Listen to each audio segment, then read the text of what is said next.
Dr. Bernice A. King, you are the CEO of the King Center. Could you tell us about your journey and how you got to where you are today? Well, I grew up in the household of Martin Luther King Jr., Reverend Dr. Martin Luther King Jr. and Mrs. Coretta Scott King as their youngest child. My father was assassinated when I was 5 years old, as everybody knows. But I grew up in a home full of love and forgiveness, full of compassion for humanity, learning about serving humanity. But I had experienced a lot of losses with my father and then my uncle, who was mysteriously found in this swimming pool when I was 6 years old. He didn't drown. We're still trying to figure that out. And then at 11, my grandmother got shot in church. So although I grew up at home of all of this love, compassion, service to humanity, forgiveness, and things of that nature, I struggled emotionally to deal with all of those different losses. So I went through periods of a lot of anger and bitterness and resentment, and even a little bit of rage. But because I had a supportive environment around me, eventually through time and some counseling, I was able to get through much of that and went on to college and law school and theology school, ended up serving in ministry. But the entire time of my life, as a child, I saw my mother build the King Center. She founded it 2.5 months after my father's assassination, to be the hub of his life, legacy, and work, predominantly to get people to understand how he was able to bring about social change through nonviolence. And so she created as an institution where people would learn about the nonviolent teachings and trainings and education that went into everything they did during the civil rights movement. And so watching her build that institution, participating as a young person in some of their nonviolent workshops for young people, being in and around it as I continued my life, it kind of all caught up with me one day. And the things that I was doing on a volunteer basis. In 2012, I was asked to lead the King Center as the CEO. And I've been doing that since 2012, expanding our programmatic thrust to include a lot of education and training in nonviolence and things of that nature. What are the actual aims and objectives of the King Center? It's all about the vision of the beloved community that Josiah Royce really coined, a philosopher, Josiah Royce, and that my father eventually talked about in the late 1950s as being the aftermath of nonviolence. His vision of the beloved community where injustice ceases and love prevails, or a vision of a just, equitable, humane, and peaceful world. And so a lot of our work is geared towards empowering people to use my father's philosophy and methodology of nonviolence, which I kind of rephrased as Nonviolence 365, to help people build and create that just, humane, equitable, and peaceful world. And so we focus, as I said, a lot around, educating and training people, preparing them to address these difficult social issues in our world, to overcome the triple evils of violence, racism, and militarism that my father talked about through the means of nonviolence, which is a discipline. It is a way we define it as a love-centered way, and I would add a love and disciplined way of thinking, speaking, acting, and engaging that leads to personal, that's key, cultural, that's key, and societal transformation. So it's not just for a social justice movement. It's a way of life. And that's why we call it Nonviolence 365. So, on the International Day for the Elimination of Racial Discrimination, could you talk to us about the importance of justice, equality, diversity, and inclusion?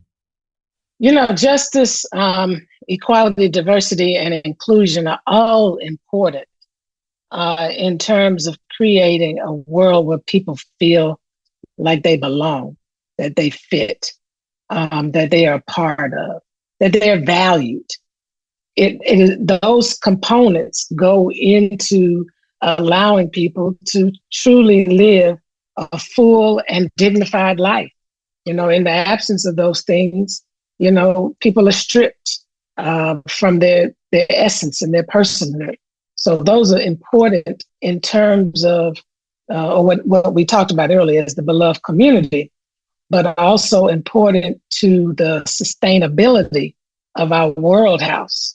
People want to be treated fairly, and at the end of the day, they want to know that, this world is our world, not just for somebody else, but for me as well. And so justice and equality, diversity, and inclusion gives us the proper mindset to create that kind of world that in the end, people, as I said, are able to live a full life and a dignified life. Since we've met, a lot's changed in the world since we spoke a year ago.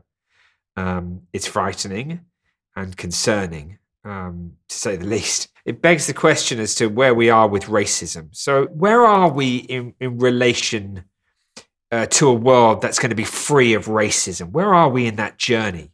That's a very good question. I think that, one, going back to a word I used earlier, the dignity and value of a person, regardless of whatever group they identify with or are identified with, is important in our world. And we still have a world that values a certain kind of person greater than another. And so we have got to have what my father called, and I will reiterate, a revolution of values, where we become more person-centered than thing-centered.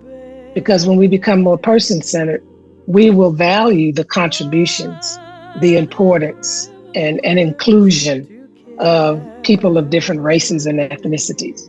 And so we are still fighting that battle. But to me, the real issue is not trying to just fix one thing after another. It's really trying to get the world to shift their mindset, to see that just because something is what people call white supremacy, that there's no such thing as that. We see all human beings, as supreme, as valuable, as important, as mattering, and that we set up, opportunities for everybody to prosper, for everybody to do well. It doesn't mean everybody has to be a millionaire, for everybody to be respected, in their personhood. So I think we're a long ways off from that, as evidenced by so much stuff that's happening, in our society, with the wedges, between, members of the Black community, and feelings around law enforcement. And it's not everybody in the Black community, but there is this sentiment that there is this racial, undertone and sometimes overtone, as it relates to the Black community and brown community, with law enforcement. We're still dealing with white supremacist groups and white nationalists that want to keep, their nations, all white, or all dominant, whatever particular group. And so we got a lot of work to do to try to change that. And I just suggest that we really study and embrace Martin Luther King Jr. and some of the things that our Pope has been saying, and leaders who are echoing those kind of sentiments. If your dad were with us today, and wish he was, well, how do you think he'd see the situation as it presently stands right now? I mean, it's kind of relative. There's some ways we have moved forward. I mean, there are, and this sounds weird to say with everything that's happening in our nation, in particular around voting. There are more registered voters, and particularly Black and brown voters in this nation than ever before. But yet we have all of these barriers and restrictions that, have been recently put in place to make it challenging. Not at the level that it was back in the day, but certainly it is still challenging, and it still, seems to be racially determined in terms of the lines, the political lines that are drawn. They're housed under party, but really it kind of disenfranchises people of color. I just think he would be troubled, not surprised necessarily by everything that's happening around this world, particularly with the lack of investment in some of our developing countries that are over in Africa. He challenged us around that front, that we had a responsibility to our brothers and sisters on the African continent, but they are part of our human family. And those of us who are doing better, in some of the more developed countries, have to find a way to come alongside of and make sure that they're empowered, that they're equipped, that they have, similar opportunities. But that's not the case. And that's not the case, again, because of what I said earlier. We still devalue Black in the world. There's a hierarchy, when it comes to people and groups in our world. We've got to change that. And it's going to change when we continue to raise more leaders who honor the personhood of every individual. And they don't operate according to this hierarchical thinking. So it may be some years before we see the true transformation. But I think if we continue to focus on younger generations and really teaching them, that this is a diverse world. And in this diverse world, we have to make sure that the opportunities are there for all people, that we need to remove any kind of barriers that would, segregate, that would diminish and demean people and not allow them to have the proper opportunities and entry points to do well as individuals, as communities, and even as a nation. It's important for people to feel inspired and empowered when thinking about the elimination of racial discrimination. Have you seen any examples that show us that this breakthrough is possible? I haven't seen it yet on a systemic level. And on the interpersonal level, I've seen it in two instances. There is a story about a young lady, a Black woman, that lived in the south part of the United States of America, the southern part, in Mississippi. And Mississippi had a flag. Many of the southern states in the United States have had flags with Confederate symbols, representing very oppressive time periods for Blacks in America. And there's been these efforts afoot to do away with these flags and symbols of statues and all that, of Confederate figures. And so this particular lady started a campaign to do away with the state flag in Mississippi. And some people responded on her Facebook page with some threatening words. And there was a gentleman who knew her, a white gentleman, who reached out or commented, "Hey, I don't agree with you regarding the flag, but I'm concerned about your well-being." And so she decided to invite him to her backyard to have a conversation. And the first thing she asked him, that's the key word, the first thing she asked him, instead of telling him something about how she felt about the flag, because sometimes these things can be very emotional, she asked, "What does the flag mean to you?" And she did it in such a genuine way, like wanting to really understand, how come this flag means so much to you? And because she did that, it kind of broke him down, and she wanted to know, well, what did it mean to her? And so they were able to forge this conversation. And over time, he began to realize that she was more important than the flag. Now, it took him a minute. He didn't go home immediately and change, the flag that he had at his own home. But that seed was planted. And within a year, he took it down at his own home. And he joined her in her efforts. And last year, I'm not saying they're responsible, they were a part of the groups that helped to eventually change the flag in Mississippi. So the state of Mississippi eventually voted on a new flag. So good for them in breaking through. There's another gentleman in the state of Maryland in the United States, a black gentleman, a jazz singer, a blues singer. He wanted to know why do the Klan hate him? How can you hate me and you don't know me? His name is Daryl Davis. And he just decided, well, I'm going to go and find out. I'm going to go and connect with some of these Klansmen. And he did that. He sat down with them, went to lunch with them, had conversations with them, went to some of their little events. And over time, at least 25 or more ended up befriending him, or he ended up befriending them. They denounced the Klan, gave him the robe, and actually he helped to dismantle any formalized Klan organization in the state of Maryland.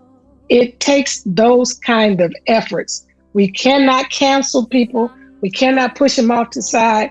You know, if you have a heart of love and you have a heart of compassion and understanding the interconnectedness and interrelatedness in life, and also you understand that people come from these backgrounds and stories, that they didn't just end up here. There's something that happened in their life that ended up in that place to have that kind of thinking, because we're not born with hate, you know. And so when we have enough people who are willing to cross those kind of lines, I think we can begin to bring about a more sense of a true beloved community and help to create justice, equity, and peace for all people. So we have wars, the destruction of our planet, violence in our communities. Where do you, I mean, we know all of these things are going on, but I'm interested in, where do you draw your hope and inspiration, you know, despite everything that's going on around us? Well, my first hope comes from my faith. You know, as a Christian, I have a strong belief in the fact that God triumphs over evil, that good triumphs over evil, that no matter how dark and dreary it gets, there's going to be a breakthrough. My mother used to always say to me, baby, the darkest hour is always before the dawn. So she was reassuring me, yes, it's going to be dark, but there will come a dawn. So don't be discouraged. Keep moving, keep working, keep doing what is necessary, because you're part of the force that will bring that daylight into the world, that will bring that change. And that's what they believe. So I also rely upon history. You know, I'm fortunate to be a part of a family that helped to bend that moral arc of the universe that my father talked about being long, but it bends towards justice. I'm a part of that family and bloodline that helped to bend that moral arc towards justice. And I saw them succeed in that regard. Did they accomplish everything for all of us? No, because unfortunately, like my mother said, struggle is a never-ending process. Freedom is never really won. You earn it and win it in every generation. We all have to contribute to bending that arc towards justice and continuing to bend it from generation to generation. But they did their part and they were able to overcome. So I draw strength from that. I draw strength from all of the world, the ancestors in the world who have been faced with very dark, difficult times. They've been faced with wars before. We think we're the first generation to deal with these problems. No, we're not. The only difference today is that we have more access in the nick of time to know what's happening in the world, and we got more people voicing their opinions about it. So it's clouding up things because you got all these voices. You know, so technology on the one hand has allowed us to see more and know more, but also it has created a challenge in terms of sorting it out and helping to get a clear message through to people so that we can stay focused on what is just and good and fair and right for people. They've seen it. Great Depression. My grandfather made it through the Great Depression. So if he made it through the Great Depression, if your ancestors made it through World War I, War II, some people did die, yes. But if humanity made it through, we can make through the things that we are challenged with as well. And we can keep bending the arc towards just, humane, equitable, and peaceful outcomes. Incredible to hear you say those things. So inspiring. Thank you for that. Okay, so if you're a parent or a teacher, what resources does the King Center have to support us all on our journey towards the elimination of racial discrimination? We have a program called Students with King. We've reached over 1 million in the world to date. We have a reading corner related to that. And we have conversations with people who either lived through that time period of my father's movement, knew or worked with my mother and or father, or have studied and understand that time period. So we can continue to teach and educate and expose young people to that particular world that they were living in at the time. I'm excited about something we just launched through a partnership with Microsoft Flip, where teachers can access an educational resource connected to a timeline related to the King Center. If you go to thekingcenter.org and you click timeline, there's a piece there called Dear Coretta. It's a timeline of the King Center related to the legacy of Mrs. Coretta Scott King. So you find out more about her from childhood all the way through the establishment of the King Center and the things she did on the heels of establishing the King Center. And there's an educational resource there. For instance, my mother was an activist at a very young age. So from reading and visiting the timeline, you read about Ms. King as an activist. So they ask you, what is an activist? Then they say, what are the things in this world that you care about that you want to take action on? So you have to be able to articulate that after you go to their timeline. So that's another resource there. We have our beloved Community Leadership Academy. We have close to 100 students now from about 5 or so countries. They're learning to become courageous, conscientious, and compassionate leaders who critically think about the problems in the world, and we expose them to the philosophy and methodology of nonviolence on their level. Then finally, we have the first ever in the world, I have to say that, the first ever in the world, Nonviolence 365 e-learning. That's an opportunity for students to take a course, and you learn really about nonviolence, what it is. What is violence? Because people think violence is just physical. I've had many people say, I'm not violent, because they're not physically violent, but they don't realize speech can be violent. They don't realize certain decisions you make and how you make them can create violence against someone. So we teach people about that. We teach them about the difference between conflict and violence. You know, what escalation looks like, how to take Dr. King's principles of nonviolence and steps of nonviolence to address conflict and injustice. And looking at the historical background of how they used it. And now, here are some scenarios that we want you to go through that you can think through, and how would you respond to each of these? So, you know, there are opportunities for people to engage history, reading, video from experts who either lived through the movement, who are experts in nonviolence, et cetera. It's a very holistic learning experience, because we want people to realize nonviolence that Dr. King not only expanded and utilized in the movement, but he lived it as a way of life. We want people to understand that it's for the workplace, it's for the home. We want to make sure that we fulfill the mandate that Dr. King left for us when he spoke to the university in Oslo during the time that he accepted the Nobel Peace Prize. At that lecture he gave, he said, I suggest that the philosophy and strategy of nonviolence become immediately a subject for study and for serious experimentation in every field of human conflict, by no means excluding the relations between nations. And how else can that happen but having this, you know, e-learning experience that wherever you are in the world, you can now study. As he said, it needs to become a source of study. So now you can study it online at your own pace.